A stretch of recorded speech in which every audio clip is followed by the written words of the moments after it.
Saudações, sejam bem-vindos mais uma vez ao podcast No Que Tange. Meu nome é Guimarães Silva, eu sou advogado e para o tema de hoje escolhemos o Código de Procedimento Administrativo. Em 2022 foi aprovado o novo Código de Procedimento Administrativo, que constitui em si uma ruptura à tramitação clássica que vinha sendo seguida, é um começar de novas práticas do contencioso administrativo, para nos ajudar a compreender as várias matérias que são tratadas no Código. Convidamos o nosso ilustre colega no que tange, Dr. Moreira. Como está, Dr. Moreira? Seja bem-vindo. Está tudo bem, companheiro Guimarães, e obrigado pelo convite. Doutor, nós estávamos à sua espera já há algum tempo. Um passarinho nos contou que o doutor era a pessoa ideal para tratar dessas matérias ligadas ao contencioso administrativo. Então, é para nós um enorme prazer tê-lo aqui. É um enorme prazer, de certeza para mim não só, mas para quem nos assiste, ouvir um pouco daquilo que tem para nos dizer sobre contencioso administrativo. Doutor, eu sei, e à semelhança de todos os outros que passaram e vão passar por aqui, as pessoas tendencialmente conhecem-nos pelo lado profissional, conhecem aquilo que nós somos e fazemos na ciência jurídica, e o nosso objetivo é também levar até a quem nos assiste um pouco de nós fora desse ambiente. Doutor, e a pergunta da praxe habitual é essa: o doutor é casado? Sou casado desde 2011 e sou pai de 4 filhos. Sim, senhora, doutor. Africano. Tá bem. Como é que se chamam os meninos? Pois tem a Beljane Lopes, Nathaniel Lopes, Davi Lopes e a Maria de Fátima Lopes. Sim, senhora. Exato. Que idade tem o mais velho, doutor? A mais velha tem 15 anos. 15 anos. É grandinha. Sim, já. Vai ser jurista também? Pois ela fala muito disso. Não sei se é por influência do pai ou por outras influências, mas tem estado a dizer que quando terminar o ensino médio quer ingressar para a Faculdade de Direito. Opa, oxalá que siga, porque é a melhor profissão do mundo, né? Eu considero isso. Se ela seguir, se ela optar, poxa, sim, será muito bem-vinda. E quem sabe se fará parte da próxima geração dos Nuquitanjos. Provavelmente, espero que sim, não é? O importante é que ela seja feliz. É verdade. Eu vou alertando sobre os perigos sobre os dissabores, não é? A nossa profissão, apesar de ser uma boa e uma belíssima profissão, não está isenta das frustrações, não está isenta dos problemas, e que às vezes temos de ter a capacidade para saber separar, enfrentar os problemas e voltar. Acho que esta é exatamente a questão. Hoje usa-se muito uma expressão nova, resiliência, né? Exatamente, cair e levantar. Cair depois. Então vou tentando passar essa informação, essa experiência a ela, para pronto. Havendo liberdade de escolha, decisão devidamente consolidada, avance. Doutor, o que é que gosta de fazer nos seus tempos livres? Pois, eu gosto de ver televisão, gosto muito de ver filmes, por exemplo. Não tenho tido muito tempo nos últimos dias, no último ano concretamente. Gosto muito de assistir o futebol, basquete, por exemplo. E na verdade é isto. Uso geralmente os tempos livres para estar com a família, com os amigos, e ver, no fundo, assistir à televisão, praticar desporto, que é uma coisa que eu fazia há alguns anos com mais frequência, hoje nem tanto, mas é também algo que eu gosto muito de fazer. Qual é a modalidade que gosta basquetebol, preferencialmente basquetebol, não é? Basquetebol. Sem excluir, tanto em alguns momentos, o futebol também. Se o procedimento do contencioso administrativo fosse uma modalidade e se fosse um basquetebol, qual seria a posição dos advogados? Pois, teríamos ali um 1º de agosto Petro. Sério? Né? Exato. Seria este, um clássico. Pois, o árbitro, não é, do clássico seria o juiz, né? O juiz transformado do campo para uma sala de audiências, e teremos dois lados, né? Um representava a administração, podia ser o 1º de agosto ou o Petro, e o outro representava... Você é mais militarizado, se calhar seria o 1º de agosto. Podia ser. Teríamos de um lado o 1º de agosto e do outro lado o Petro, né? Sendo que qualquer um deles estaria assessorado, não é?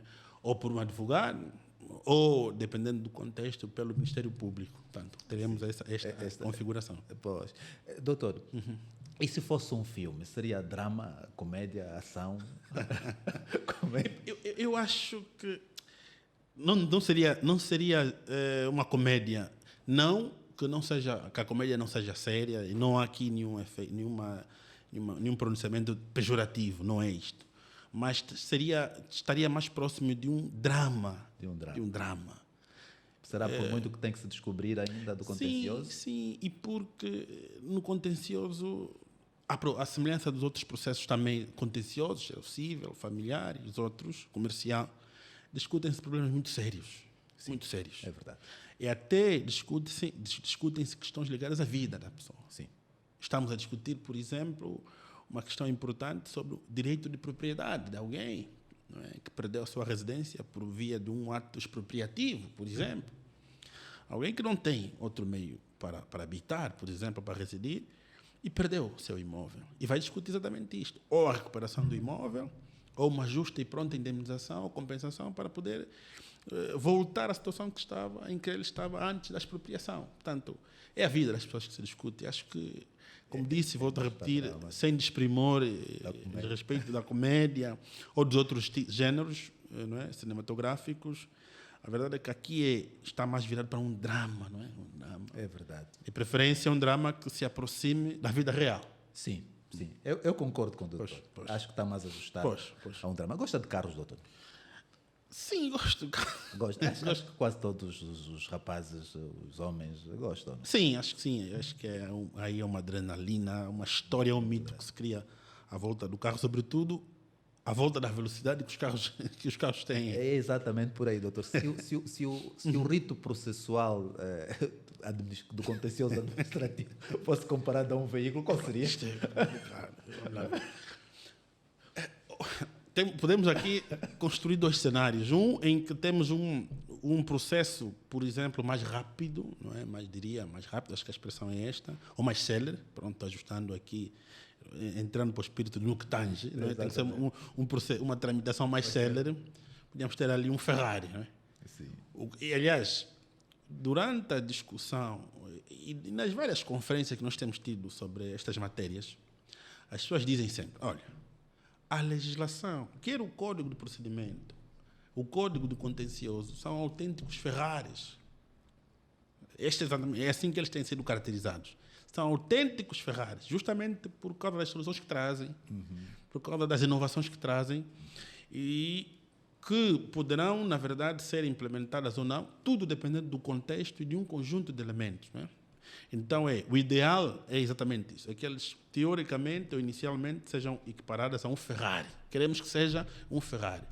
Entretanto, depois temos que fazer o devido casamento entre o que está aí, que é a parte mais teórica, fazer o casamento com a realidade prática, não é? Porque há depois aí um conjunto de fatores que também podem condicionar. Um deles é a preparação das pessoas. Exatamente. É preciso que as pessoas estejam preparadas para conduzir o Ferrari. Senão teremos problemas, não é? Sim.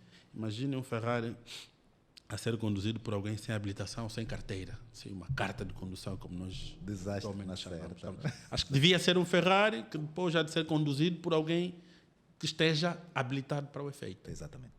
Quer dizer, o problema pode não ser do veículo. Não, mas sim exatamente, do condutor. Exatamente, do condutor. Doutor, o Código de Procedimento do Contencioso Administrativo, melhor dito, veio revogar um conjunto de normativos existentes, veio, no fundo, trazer uma nova dinâmica ao processo de contencioso administrativo em Angola. Pois. Doutor, podia apontar que inovações principais é que foram feitas e também, antes disso, nos direcionar, dizendo-nos os principais conceitos que foram trazidos pelo Código e, nessa explanação, passar um bocadinho pelos órgãos novos que foram criados, pelos que já existiam, pelo que eventualmente tenham sido reformulados. Exato. Não é, doutor? Pode fazer-nos isso? Pois sim. A primeira nota é que nós, com este código, conseguimos, vou usar uma expressão, romper com uma tradição milenar ou secular. Secular, isso da perspectiva mais global. Né? Dado que entre nós o contencioso deve ter aí 20, 25 anos, a contar de 95, 96. Pronto. Mas a verdade é que nós também herdamos uma tradição que já vinha de França, vinha de Portugal, portanto, é uma tradição francesa que foi herdada por interposição de Portugal. Né? Pronto. E que era um contencioso essencialmente virado para o ato administrativo. Daí a figura, por exemplo, do chamado recurso contencioso de anulação do ato administrativo, que era uma espécie de processo principal ou processo padrão, né? E que assentava exatamente no pressuposto segundo o qual o ato administrativo era a forma principal, era o veículo principal por via do qual a administração se podia manifestar. Exatamente. Ora, todo o contencioso estava virado para o ato. E, na verdade, é que, vamos verificar, e esta introdução serve para fazer essa ponte com o que temos hoje, é que o que se verificava ali era um contencioso muito mais autoritário, em que aos particulares eram reservados alguns direitos, mas não direitos na íntegra, no fundo, olhando para a sua dignidade enquanto pessoas humanas e titulares de direitos fundamentais, e que, tendencialmente, essa era uma outra grande discussão que havia, a pessoa ou o particular ia ao tribunal e pedia apenas a anulação do ato, que era uma anulação sujeita a um prazo. Discutia-se, por exemplo, entre nós, não havendo unanimidade a propósito do tema, se o particular também podia, por exemplo, impugnar o ato com fundamento na nulidade. Havia vozes que diziam, não, é a anulação do ato administrativo e a figura era a anulabilidade. Justamente porque o que se dizia era que, e isto é, lá estamos nós mais uma vez, a tradição francesa, que o ato da administração, o ato administrativo, presume-se válido, até ao momento em que alguém disser ou provar o contrário. Exatamente. Então, priorizava-se, digo, a figura da anulação. Porque se fosse a nulidade, não, ele é inválido desde o momento em que ele foi prolatado ou foi emitido. Então, havia este grande tema. Hoje, e um outro tema em relação ao passado, fazemos já ponto com o presente, tinha a ver com os poderes dos tribunais em relação, no fundo, às suas decisões. Sobretudo aquelas que impusessem, não é, algumas obrigações à administração pública. Eram poderes limitados, em que tínhamos apenas, essencial e fundamentalmente, poderes declarativos. Declaravam um direito. E há até um exemplo tem uma situação paradigmática, diríamos, em que muitas vezes nos processos de anulação de ato administrativo ligados a procedimentos disciplinares, em que tivesse havido uma demissão do funcionário público, portanto, ele foi demitido e vai impugnar judicialmente o ato por via de um recurso contencioso de anulação. Se o tribunal declarasse ilegal o despedimento, por a demissão, concretamente falando, muitas das vezes se colocava a seguinte questão, olha, está bem, qual é a consequência que se deve extrair da decisão? A consequência imediata é o retorno, por exemplo, do funcionário ao posto que tinha antes da decisão, porque a decisão é ilegal, e, ao mesmo tempo, devia receber os salários, por exemplo, que deixou de receber em virtude da demissão. O que se dizia, pelo menos em algumas decisões dos tribunais, concretamente nos tribunais superiores, era que não havia mecanismos para a administração obrigar a administração, ou melhor, os tribunais obrigar a administração, por exemplo, obrigar a administração, no caso os tribunais obrigarem a administração a pagar os salários que o funcionário deixou de receber, porque estaríamos aí a violar o princípio da separação de poderes. Portanto, era essa a discussão. Havia essa discussão. Ora, hoje, no fundo, superamos esses traumas, diria, permita uma expressão. Ainda bem. Superamos esses traumas e temos um contencioso de plena jurisdição. Temos um contencioso que, por exemplo, e no fundo, essa, se calhar, é das grandes inovações, é um contencioso que concretiza até a exaustão o princípio da tutela jurisdicional efetiva. E mais do que isso, um contencioso que consagra de forma expressa as implicações do princípio. Ou seja, havendo consagração legal do princípio, o que é que ele obriga? A todos nós, seja tribunal, seja advogado, mas fundamentalmente, o que é que ele obriga, o que é que impõe aos tribunais? Portanto, este, se calhar, é o grande avanço, em que nós temos um princípio da tutela jurisdicional efetiva que, e vou usar aqui uma expressão para garantir que a comunicação passe, permite tudo. Permite tudo. Ou seja, todas as pretensões hoje podem ser discutidas em sede do contencioso. graças à forma como nós concretizamos o princípio da tutela jurisdicional efetiva. Vou só dar um exemplo muito discutido entre nós, que é clássico entre nós. Os nossos ouvintes, os nossos telespectadores saberão e conhecerão. Alguns até terão passado por isso, eventualmente. É o caso de um funcionário que está inscrito numa pós-graduação, ele entra às 8 e sai às 15, e ele, conhecendo o seu horário de trabalho, inscreveu-se para a pós-graduação às 16. Às 15 ele tem que sair e vai à pós-graduação. Ora, pode acontecer, e acontece, que temos um cenário em que, na hora em que ele está a se preparar para sair, para ir à pós-graduação, o chefe chama e atribui-lhe uma nova missão. Olha, Pedro, prepara-me só um parecer que é urgente, me foi solicitado agora, e depois disso pode ir. Na verdade, aqui é uma questão aparentemente fácil, mas é complexa, porque o Pedro tem que falar em 2 ou 3 horas e perde, por exemplo, o primeiro dia de aulas. No segundo dia, já Pedro, olha, não vai, surgiu agora um inconveniente, aqui eu estou impedido, vai me representar, vai a uma reunião aqui no Ministério X ou Y, e depois disso pode ir. Portanto, Pedro vai à reunião, representar o seu superior hierárquico, e fica ali 3 horas, sai às 20. Perdeu o segundo dia. Ou seja, estamos aqui a ver um cenário que se vai repetindo e que, na verdade, o Pedro está inscrito, perdeu 2, 3 dias, vai perder uma semana. Há aqui um problema. Sim. Há um problema, seguramente. Claro, havendo e há, com certeza, outras vias para resolver o problema, portanto, vias internas, o diálogo. Caso essas vias não surtam os efeitos pretendidos pelas partes, sobretudo o efeito pretendido pelo Pedro, como é que ele pode ir a tribunal? Veja aqui, caro companheiro Guimarães, mesmo sem a legislação escrita, tal como ela está aí hoje consagrada, já era possível, com fundamento no princípio da tutela jurisdicional efetiva, que está consagrado na nossa Constituição. É o velho problema de garantirmos a aplicação direta das normas constitucionais sem necessidade de uma intermediação legislativa. Este é um problema discutido, mas esse pode ser, sim, senhor. Ele podia iria a tribunal e, usando o princípio, fundamentando a sua pretensão no princípio, podia haver seu direito protegido. Mas pronto.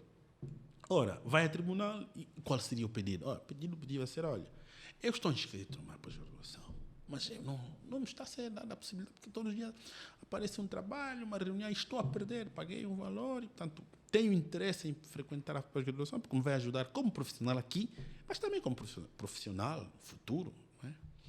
Ora, ele pode solicitar que o tribunal reconheça o seu direito, por via de uma ação de reconhecimento de um direito, concretamente, o direito fundamental, ou um direito à formação. O tribunal já pode, com base no princípio da tutela jurisdicional efetiva, já era assim, mas hoje há maior segurança, porquanto existem normas que nos indicam, nos levam para este caminho. E pronto, vai, o tribunal pede que o tribunal reconheça o seu direito fundamental à formação, portanto, por via do princípio da tutela jurisdicional e efetiva. E daí podem resultar outras consequências, por exemplo, a questão da execução das decisões dos tribunais, a questão das medidas cautelares, por exemplo, dos processos cautelares, processos urgentes, por exemplo. E aqui, olhando justamente para uma interpretação basilar, não é, primitiva, sem desprimor, sem qualquer sentido pejorativo aqui, vamos para o caminho segundo o qual deve haver correspondência. Para cada direito, uma ação. Para cada pretensão, um instrumento jurídico à disposição do particular. Portanto, tenho uma pretensão, há um direito violado, quero ir a tribunal, porque acho que já não há alternativas, não é? Então, eu vou a tribunal, e o que é que eu vou pedir? Portanto, apresento um pedido e haverá seguramente uma correspondência. Terá de haver uma correspondência entre o meu pedido e a minha pretensão e um mecanismo judicial à disposição do cidadão. Portanto, este, como disse, é o maior ganho. Há outros, por exemplo, acho que falaremos dele, temos hoje isto como resultado de um problema que se vive ao nível do Código do Procedimento Administrativo, que se vivia, mas que, pelo menos hoje, teoricamente, temos uma solução, que tem a ver com a questão do ato do silêncio, não é? O velho problema do ato tácito. O que se dizia muitas vezes, e isto olhando para a antiga legislação, concretamente o Decreto-Lei 16/95, era que, regra geral, portanto, olhando para o antigo regime, havendo silêncio, não havendo decisão da administração dentro de um prazo, o entendimento genérico era que o meu pedido foi indeferido. E devo recorrer, devo usar os mecanismos à minha disposição para garantir os meus direitos. Pronto. E na verdade era assim. Hoje o cenário é diferente. E é diferente porque já não é a regra do indeferimento. Há aqui critérios combinados e estamos mais virados para aceitar a regra do deferimento como, no fundo, consequência do silêncio da administração, particularmente nas situações em que há um pedido que carece de autorização e não há autorização dentro do prazo.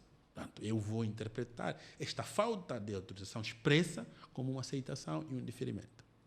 Ora, há uma ponte que se deve fazer destas matérias ao contencioso, que é justamente a de hoje termos, ao nível do contencioso, uma ação de condenação da administração à prática de ato devido. Ou seja, há um silêncio da administração. Estão reunidos os pressupostos para a emissão de uma decisão. E mesmo assim não há qualquer tipo de manifestação ou pronunciamento, obrigado, por parte da administração. Ora, nestes casos, e aliás, aqui um tema é que, nestes casos, o particular pode ir a tribunal, havendo elementos para o efeito, e fazer com que o tribunal condene a administração à prática do ato devido. Por quê? Porque justamente se verificou uma omissão. É o caso, por exemplo, do funcionário que tem direito à pensão, mas não há um ato jurídico que lhe vai conferir, consolidar. Na verdade, ele tem direito, porque reunir os pressupostos, faltando para a sua consolidação um ato formal da entidade competente. Não há. Há um prazo, não há dentro. Vai a tribunal e o tribunal poderá condenar a administração à prática do ato devido, que no caso concreto é a emissão de um ato que formalize o estatuto do cidadão como sendo pensionista, por exemplo. Então, e o tema é exatamente este. Não é? Há problemas aqui de separação de poderes, não há. Não, como é que hoje permitimos que a administração imponha determinadas condutas? Ou melhor, permitimos que os tribunais imponham determinadas condutas à administração. Portanto, mas pronto, está aí. E, portanto, há aí outras coisas. E afeta a separação de poderes? Não necessariamente, porque há aqui 2 ou 3 elementos, companheiro. O primeiro é que o nosso raciocínio deve ser aquele que coloca os tribunais, na verdade, os tribunais como último garante do Estado Democrático de Direito. Eu digo sempre, em várias conversas e discussões, o tribunal deve garantir o direito quando tudo falhar. E a questão que se coloca aqui é, está bem, e se o tribunal não conseguir, se nem o tribunal conseguir garantir isto, é um problema. Sério? Ora, é sério. Ora, então o tribunal tem, e por fundamento da própria Constituição, não é? Que é um órgão de soberania virado para realizar a justiça, tem legitimidade constitucional. Aliás, se diz que o tribunal administra a justiça em nome do povo, né? Era um chavão, permita uma expressão, que nós ouvimos, ou fomos ouvindo desde miúdos, em nome do povo, condena. Então, se eu estou a atuar em nome do povo, é muito mais do que legítimo que eu tome as decisões necessárias para que a justiça se efetive. E mais, há um outro argumento que se pode usar, tem a ver com o sentido mais moderno, não é? A interpretação que se dá do princípio da separação de poderes. Pronto, nós ouvimos desde Montesquieu um outro chavão, não é? O poder judicial, o poder legislativo, o poder administrativo. Na verdade, há aqui um entendimento muito mais recente que nos vem dizer que, na verdade, é sempre possível haver intromissões de uns poderes nos outros, desde que não afete o seu núcleo essencial. Eu, ao ordenar a administração a adotar uma conduta, eu faço por obrigação ou por força da Constituição, primeiro. E segundo, eu não obrigo, ou melhor, eu não intervenho, eu não interfiro aquilo que é o núcleo essencial da função administrativa. Não faço isso. Aliás, há até uma indicação nesse sentido, em relação à ação de condenação à prática do ato devido, ou ato devido, em que descreve ali um cenário que nos elucida em relação a isso. Diz assim, olha, está bem, que a administração vai, sim senhor, ou melhor, o tribunal vai impor, olha, pratica aquele ato. Entretanto, o que se diz ali é que não pode, no fundo, afetar essa imposição, não pode pôr em causa o exercício da função administrativa. Primeira nota. O segundo aspecto é que, e se diz aí também, é que quando, no fundo, forem colocadas várias alternativas, a administração não vai, o tribunal não impõe. Deixa que a administração escolha a alternativa e concretize o ato da melhor forma, olhando para as várias alternativas. E aqui, ela não vai impor o ato, mas vai apenas estabelecer algumas diretrizes. Sendo que caberá à administração, olhando para o cenário, ir à busca daquela que achar mais conveniente, justamente porque ali ela terá o poder discricionário. Portanto, este é um outro tema, mas pronto, terá o poder discricionário de concretizar da melhor forma a decisão judicial. Portanto, este é mais um outro aspecto. Mas esse aspecto suscita aqui uma dúvida, Dom Moreira. Se ainda assim a administração, com as diretrizes, decidir manter o silêncio? Não, pois, aqui podemos passar para a execução. Portanto, aqui há garantias de execução e até hoje o Código, em relação a isso, traz alguns elementos que, por exemplo, um deles, também muito discutido, não é? Continuamos sempre naquele velho problema. Na verdade é que, é claro que todos nós entendemos e percebemos a importância da administração. E ainda mais, é claro que todos nós estamos, no fundo, do lado da administração, porque percebemos que ela é fundamental para todos nós, justamente porque está associada, está ligada à prossecução do interesse público, satisfação de necessidades coletivas. Mas aí, depois, tem um limite que se coloca à atuação da administração, é que está vinculada a prosseguir o interesse público, mas, ao fazer isto, tem que respeitar os direitos e interesses legalmente protegidos dos cidadãos. É um limite. Mas, pronto, como eu dizia, há aqui um elemento que, no fundo, garante a execução da decisão. E tem a ver com, o exemplo, existirão outros, com certeza, a possibilidade de se aplicar uma sanção pecuniária compulsória à administração por cada dia de atraso na execução de uma decisão. Há uma obrigação de executar a decisão, há um prazo para executar. Não havendo, por exemplo, havendo trânsito julgado, ou havendo recurso e não sendo atribuído esse recurso a efeito suspensivo, portanto, a decisão tem que ser executada. Não havendo execução, há uma consequência, haverá outras, como disse. Uma delas é, exatamente, a possibilidade de se aplicar uma sanção pecuniária compulsória à administração pública por cada dia de atraso na execução de uma decisão. Portanto, aqui, no exemplo que o companheiro traz, portanto, há uma decisão da administração que obriga do tribunal, que obriga a administração a emitir um ato, mas ele simplesmente não o faz. Portanto, aqui esta consequência, poderão haver outras consequências. Portanto, há aí um conjunto de inovações várias, né? Podíamos passar aqui o dia todo a falar delas. das inovações. Por exemplo, aqui, na base do que se disse em relação ao princípio da tutela jurisdicional efetiva, é a forma como nós hoje construímos os nossos processos cautelares, ou as providências cautelares, não é? Em que podemos falar de 3 níveis. Quer dizer, há um primeiro nível que permite aos particulares, aos interessados, apresentar qualquer tipo de providência cautelar, aliando aqui a pretensão do particular, e a ideia do direito que se quer proteger, não é? O velho problema do efeito útil. Então, havendo essa pretensão, eu olho para o cenário, desenho e vou à busca da melhor forma de assegurar esta proteção, não é? Assegurar o efeito útil da decisão que se vai emitir amanhã, no fim do processo principal. Existem providências especificadas? Existem. Este é exatamente o segundo nível, que é representado, no fundo, integra este segundo nível algumas providências especificadas, em que podemos encontrar, por exemplo, o nosso velho conhecido, classicamente conhecido, ou conhecida a providência de suspensão da eficácia do ato administrativo. Portanto, também poderá haver a suspensão da eficácia do regulamento administrativo. Portanto, aqui, essas providências cautelares especificadas. Depois há um terceiro nível, que é representado pelas providências cautelares que podem ser solicitadas ao abrigo das normas do Código do Processo Civil. Portanto, aqui, 3 níveis importantes, e hoje, no fundo, não fica de lado a proteção dos interesses das partes, sobretudo para assegurar o efeito útil, não é?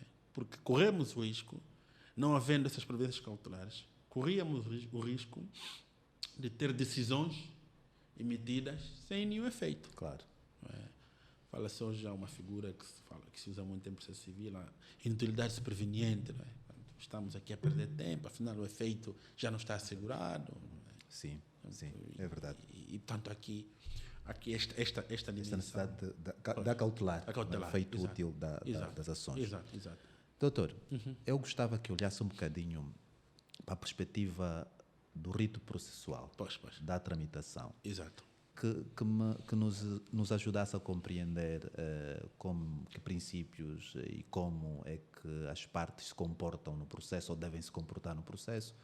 E podemos, hipoteticamente, encontrar um exemplo qualquer, se for necessário, claro, qualquer, para explicar como é que a ação é tramitada, que travões podem eventualmente ocorrer ao longo do processo, até a decisão e até a execução. Pode, se quiser, esticar um bocadinho também e falar de um eventual incidente que acha que é possível ocorrer ao longo da tramitação do processo. Nós temos hoje, felizmente, e esse também por causa é um outro avanço, nós temos hoje, a nível do contencioso, vários tipos de ações. Né? Os processos de impugnação, ação sobre os contratos, a responsabilidade civil, os processos urgentes, os processos especiais, cautelares e até a execução, os executivos. Né? Os executivos. E na maior parte das vezes, a menos que tenhamos padrões, não é? Para o mesmo grupo, não é? Cada um deles, respeitando as especificidades e também a possibilidade de aplicação de regras gerais, tem uma tramitação específica. Né? Por exemplo, aqui, havendo necessidade de se impugnar um ato administrativo. Né? É um ato administrativo e foi emitido o particular, e aí está, e esse também é um outro grande ganho que nós temos ao nível do código, do procedimento e do processo. O nosso contencioso permitia apenas, e embora neste sentido tivéssemos algumas decisões jurisprudenciais, alguma jurisprudência que afastava esse sentido, a verdade é que, pelo menos teoricamente, o ato que devia ser impugnado era o ato definitivo e executório, não é? Que fosse resultado de um procedimento administrativo e que fosse emitido pelo órgão máximo da estrutura, não é? A tal definitividade horizontal, material e a vertical. Esta é a tripla. Não é? E de segundo é que é executório, porque na verdade hoje nós temos o privilégio de execução prévia e a administração pode executar as suas decisões de forma autónoma sem intervenção de outros órgãos, concretamente dos tribunais. Diferente do que acontece em outros países, em que Portugal fez uma revisão, fez uma alteração, creio que em 2015, e hoje o privilégio de execução prévia quase que desapareceu, porque só a execução dos atos, ali onde a lei determinar, e há também a possibilidade de se recorrer aos tribunais para receber, permita-me a expressão, autorização para a execução. Portanto, nós não, porque a administração por si só pode executar os atos que emite. Ora, hoje nós fizemos uma alteração a este paradigma e já permitimos que os atos judiciais, ou melhor, os atos administrativos sejam impugnados independentemente da sua forma. São atos que sejam resultados de um processo, de um procedimento administrativo e que ponham em causa direitos fundamentais dos cidadãos. Aqui está o tal critério da lesividade como pressuposto para a impugnação judicial de um ato administrativo. Portanto, o que é que se fez? Afastou-se aqui o velho problema do recurso hierárquico necessário, em que eu tenho que esperar que haja uma decisão do último órgão da hierarquia e para poder ir a tribunal. Já não preciso. Regra geral, os recursos administrativos são facultativos e mais do que isso, a utilização dos recursos administrativos, no fundo, suspendem a contagem dos prazos para a impugnação contenciosa.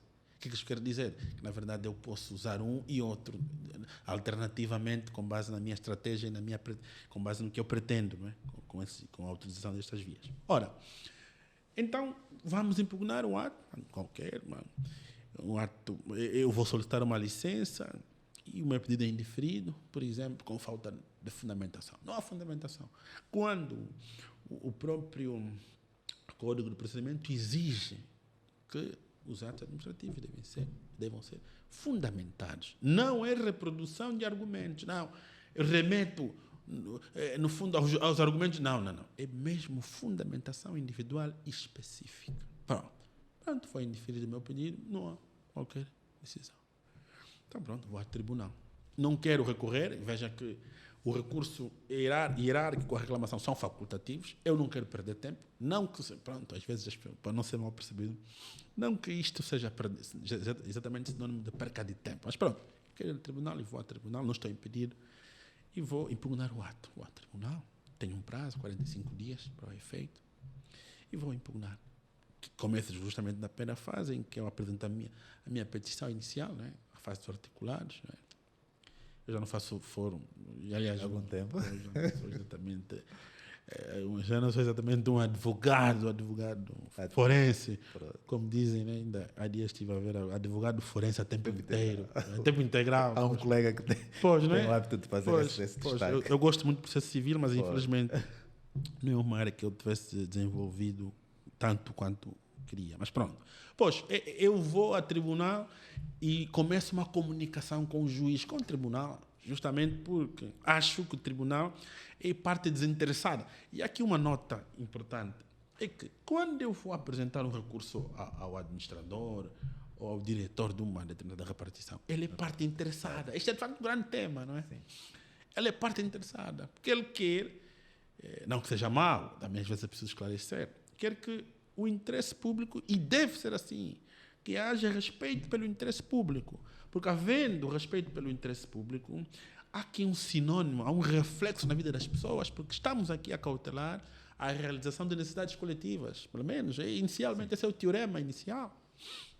E ele é parte interessada como funcionário público. Então, eu vou a uma entidade que não tem nada a ver, é desinteressada. É o árbitro, lá está a questão do jogo, né? Jogo de basquete. O árbitro pode ser adepto do 1º de agosto, mas aí no campo não pode evidenciar isto, não é? Não é árbitro. Pá. É o pai que não tem filho preferido, não pode ter filho preferido, o pai. Poxa. Então, ele vai ao tribunal e começa um diálogo com o tribunal. E a pergunta é: o que é que tu queres? Pronto, o que é que tu queres? O que é que tu pretendes? Mas antes de tudo, ele vai dizer: eu quero a anulação do ato. E vou perguntar: por quê? Então, vou apresentar os factos. O que é que... Conta-me lá a história, não é? Que se dizia... Eu lembro lá, nos tempos de faculdade, o nosso professor de processo civil dizia: a petição inicial, conta a história. Pronto, então começa um diálogo com o tribunal, por via de uma petição inicial, com requisitos. Né?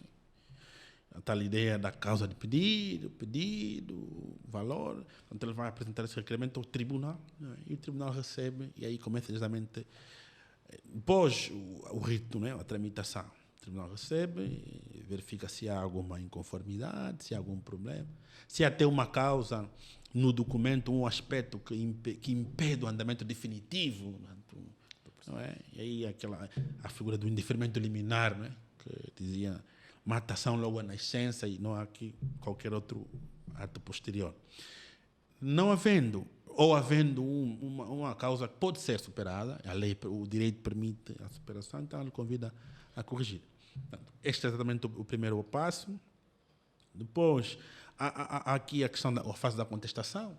Vamos notificar, avisar, olha, senhor administrador, senhor governador, foi interposto aqui, foi intentada uma ação, você praticou um ato ilegal, então qual é a tua perspectiva sobre este problema? Então ele vai contestar, vai apresentar os seus argumentos.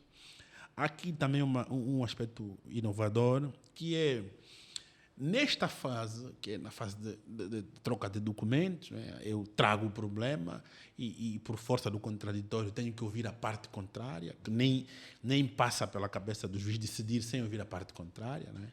Sei que aí há algumas providências, pelo menos no processo civil, em que não há contraditório. O companheiro Guimarães, melhor do que eu, saberá. Mas pronto, eu vou chamar a contraparte e pronto. Nesta fase, há possibilidade de termos o Ministério Público, uma intervenção do Ministério Público. O processo é dado ao Ministério Público, desde que não seja autor. Porque o Ministério Público também pode ser autor. Exatamente. Aquele velho problema, não é velho problema, não, é a velha questão de ser o Ministério Público o titular, o defensor da legalidade. Não é? Eu até digo, não sou do direito. Sim. Porque às vezes podemos pensar que o defensor da legalidade é o defensor da legalidade formal. Não, é do direito. Não é?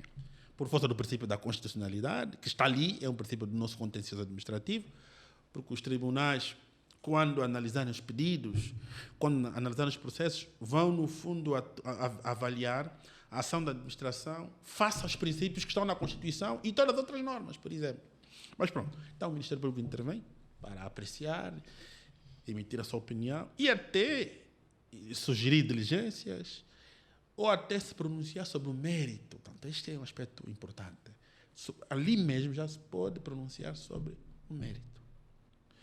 Portanto, há esta possibilidade. Não havendo nenhum problema, o processo prossegue, não é? Não prossegue, vamos para a chamada fase do saneador, não é? Em que o juiz vai fazer, eu dizia, para mim, da uma gíria, vai fazer uma lipoaspiração do processo, não é? Porque, na verdade, se levanta muita coisa, eu trago os meus argumentos, a contestação traz os argumentos. A questão é, nem tudo isso é importante para o processo, não é? A ideia da ação virada ao resultado, os meios virados para o resultado, o juiz analisa. Se achar que não tem aqui alguma causa que impeça o processo, ele vai avançar. Se achar que tiver, tanto vai fundamentar, obviamente, e faz ali um saneador sentença, o que se diz, me parece dizer essa expressão. É essa expressão. Essa expressão. Portanto, vai sanear o processo e, ao sanear o processo, ele vai, no fundo, diríamos, redefinir os termos, não é? Porque vai expurgar o que não é necessário, vai redefinir o objeto, né, do processo, vai concentrar e é a partir dali que vamos ter ali um processo verdadeiramente falando.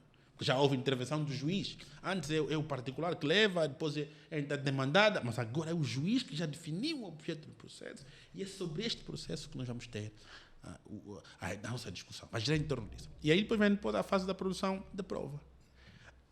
Que vai incidir sobre esta construção que o juiz fez, sobre esta delimitação que o juiz fez. Portanto, sempre, e aí está, eu alego um direito, tenho que provar. Senão, eu sou proprietário do imóvel, por exemplo, na questão da expropriação, eu tenho que provar que sou titular do imóvel. Senão não tem legitimidade sequer para discutir. Então, eu tenho que trazer os documentos. Olha, está aqui, é o título de propriedade. Vamos à conservatória, ver se está lá na inscrição a matriz, está lá o João como titular do imóvel. Está bem, tem que provar isso. O juiz também pode, nessa fase de prova, solicitar diligências, por exemplo, justamente porque ele tem na mesa um processo e ele tem a obrigação de tomar uma decisão, mas não vai tomar uma decisão sem fundamentação. Não vai tomar uma decisão sem elementos palpáveis. Então, como é que eu vou provar que, por exemplo, o imóvel é do João e ele tem que estar aqui para discutir e vou declarar, por exemplo, vou arbitrar uma indemnização a favor dele. Se ele não for titular do imóvel, não tem direito à indemnização. Claro. Logo, é pressuposto fundamental a prova de que há uma ligação entre o João e o imóvel que foi expropriado, para ele poder, em seguida, discutir a indemnização. Senão, não vamos a sítio algum. Ou, por exemplo, do indivíduo que diz que já reuni todos os pressupostos, mas ainda assim a administração indiferiu o meu pedido e eu não posso ser pensionista, sabe? Prova que você andou a contribuir durante os anos que a lei exige. Está aqui, olha, está aqui, trago todos os documentos, está aqui. O juiz avalia. E aqui uma nota, é obrigatório que o juiz solicite o processo. Ou seja, a administração, o processo. Nós, no Código do Procedimento Administrativo, creio que no artigo 1º, número 2, dizemos que a todo procedimento deve haver uma correspondência com o processo, que é a parte física. Eu tenho um diálogo verbal, mas também tenho um diálogo escrito. E o diálogo escrito é registrado num processo. Porque isso é a história. E aí está. Se o juiz quiser dar razão, por exemplo, ao particular, ele tem que ver o que aconteceu no processo. Para perceber se o ato é ilegal ou não, o ato é inconstitucional ou não, tem que ir atrás do processo. Então, ele ainda requisita que a administração não tenha remetido o processo a tribunal. Exatamente. Ainda que a administração não tenha remetido, o juiz pode solicitar a remessa do processo para o tribunal, porque ele vai ser alvo de discussão também. Então, dizer, não, mas eu os reuni. Aliás, porque se eu pedi a pensão, eu tive que provar durante o rito procedimental que eu só estou em condições de ser pensionista. Ora, e juntei alguns documentos. Então, mostra-me lá. Em quantos anos? Em 10? Quanto é que descontava? O senhor aqui tem os requisitos para ser pensionista. Então, por que o senhor não... No fundo, vamos discutir a prova. A pessoa vai dizer, não, faltou um documento. Ele não juntou o documento do último emprego. Ou, por exemplo, lá, no último emprego, a empresa está em dívida. Não pagou a segurança social. Não, estamos a discutir. Não? Ele diz, não, eu paguei. Está aqui o documento da segunda empresa. Estamos a discutir. Pronto. Não, chame o diretor de finanças da antiga empresa. Não, estamos aqui à busca de provas documentais, estamos à busca de provas testemunhais, estamos a discutir prova. E aqui, como dizia alguém, aqui exatamente, que é essa fase particularmente, há mesmo uma luta de argumentos e contra-argumentos. Não, chame o diretor, porque eu no dia 1 de maio dei entrada no processo. Não, mas não está registrado. Não, mas vamos ouvir. Ele com certeza lembra-se de mim porque eu estive lá. Chame. Vamos chamar, o tribunal pode solicitar, no fundo, a requisição para que o diretor de finanças da empresa A, B ou C vá a tribunal.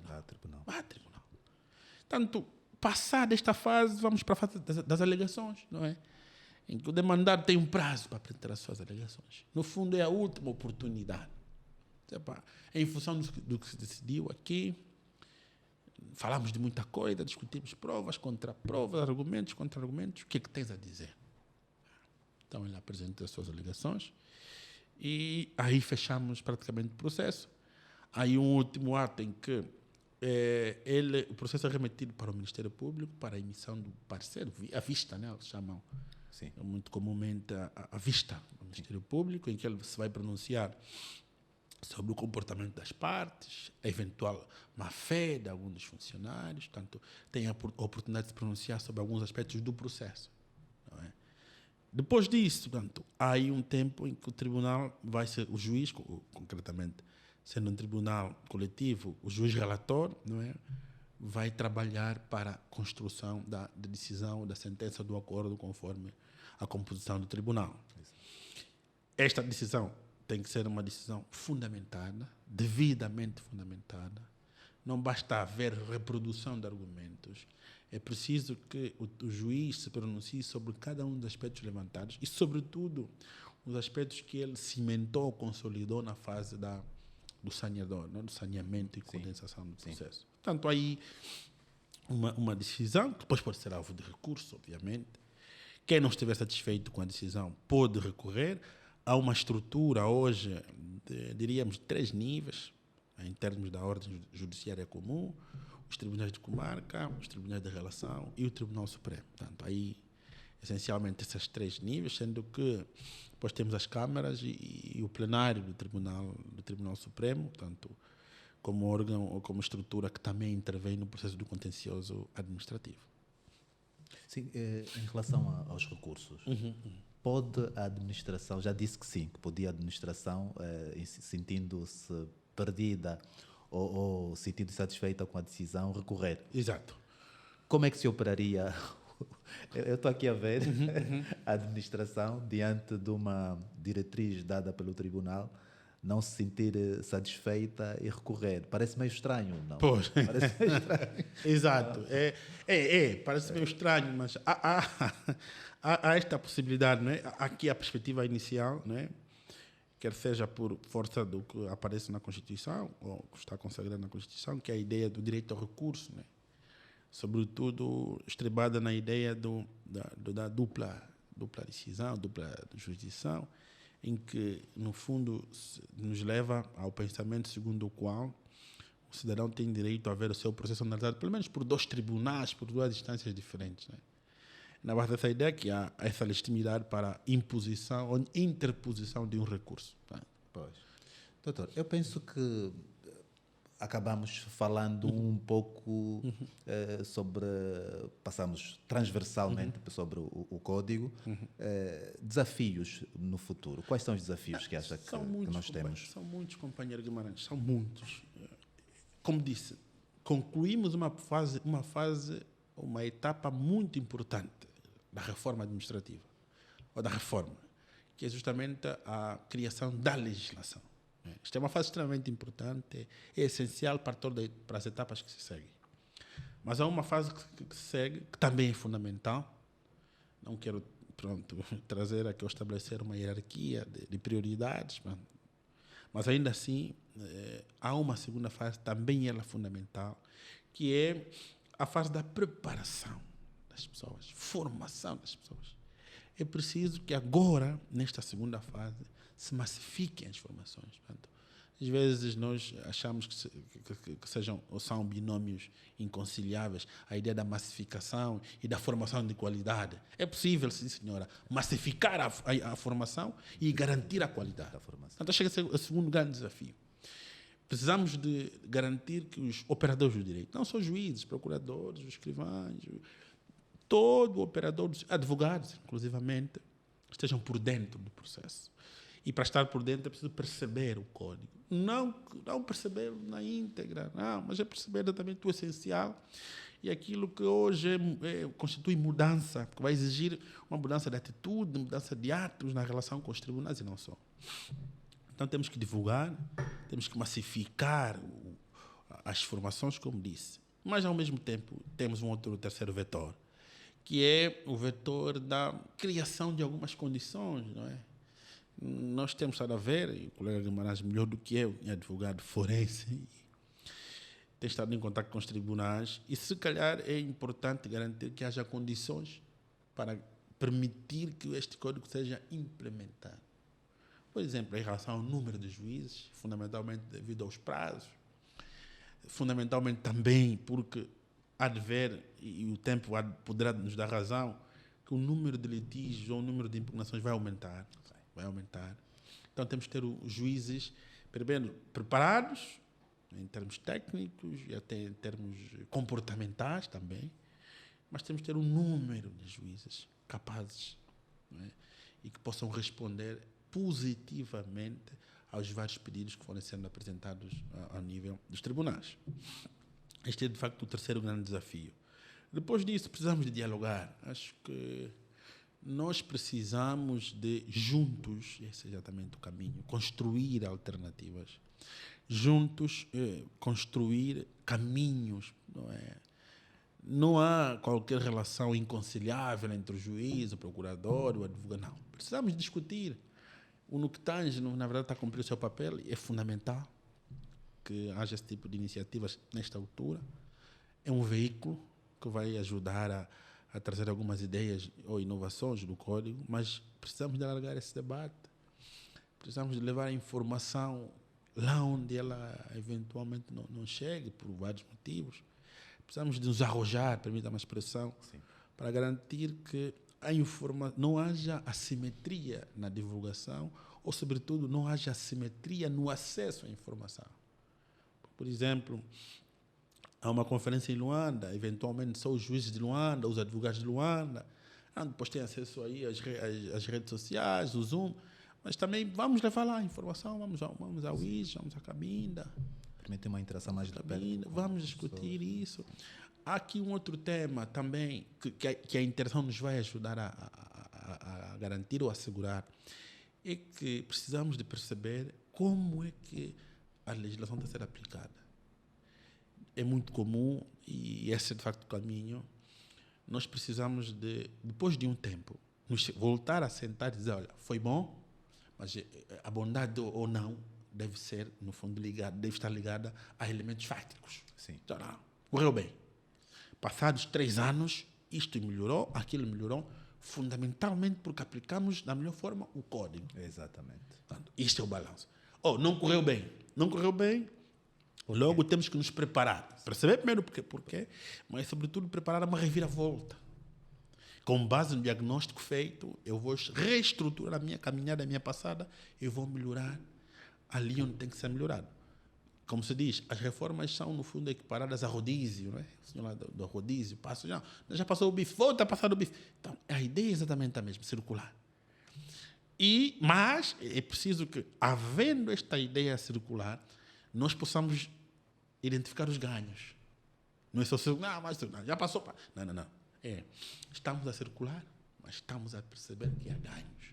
Há ganhos para o particular, há ganhos para a justiça, há ganhos, sobretudo, para o Estado Democrático de Direito. Este é, de facto, um grande desafio. Doutor, eu gostei de tê-lo aqui. Obrigado. Gostei de tê-lo Soube aqui. a pouco, pá. Soube a pouco.